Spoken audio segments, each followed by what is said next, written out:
Tired of sweating in your Ridgeline? Here's how to get your cool air back fast. First, make sure your AC is actually the problem. If the air from your vents isn't cold, and you hear strange noises when you turn on the AC, your compressor might be failing. Start by popping the hood. Find the AC compressor. It's a round metal part with belts attached, usually near the front of the engine. Check for leaks, damaged wires, or disconnected hoses. Next, check your car's fuses and relays. If they're blown, swap them out and see if that fixes the issue. No luck? It's time to look at the compressor itself. Remember, always disconnect your battery before working on the compressor. If you're handy, you can remove the compressor by loosening the bolts and disconnecting the lines.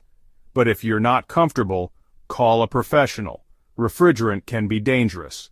Once replaced, reconnect everything, put the battery back, and start your Ridgeline.